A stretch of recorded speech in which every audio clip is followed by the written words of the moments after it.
今仔日全台湾拢许放台假，也毋过也是有袂少的行业爱上班。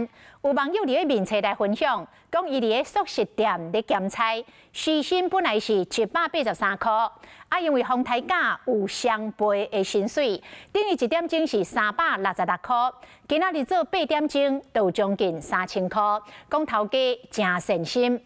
但是大多数的行业无法度来领双倍的薪水，因为劳基法的规定，放台假毋是假，若有上班毋免来发加班费，若无上班嘛毋免来发薪水。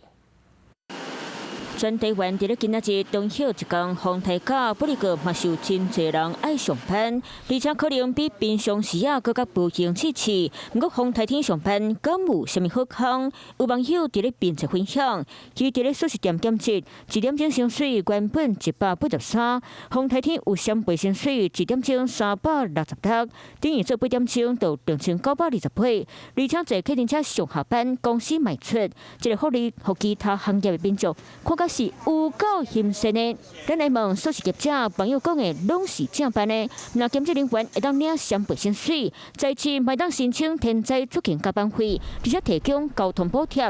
除了素食店，还有倒一寡行业，伫咧放台天会互员工双倍薪水咧。今天工作通常会给多少加班费？就1天的咯。哦，所以你是双倍薪水哦。对对。上回伫咧放台天嘛，无形甲变贵，不过做一工会当赚到2天的薪水，真侪人拢甘愿较辛苦咧。不过其实放台假并毋是法定假期，劳基法无规定头家一定要互人加班费为了员工。其实台风天停止上班上课呢，只适用于公家机关还有学校，因此对于一般的民间企业是没有强制力的，所以并不可以要求雇主一定要给所谓的有薪假。根据规定，放台天劳工若是无上班，头家会当无发薪水；若是有上班，就是正常发薪水。若休假节出勤，应该互人加班费或者是补休。百万侪工课就是正常领薪水。重点是伫咧放台天上班，嘛是要加注意安全。可是为了赚双倍薪水，从意外着伤，安尼赚的就拢无彩气啊！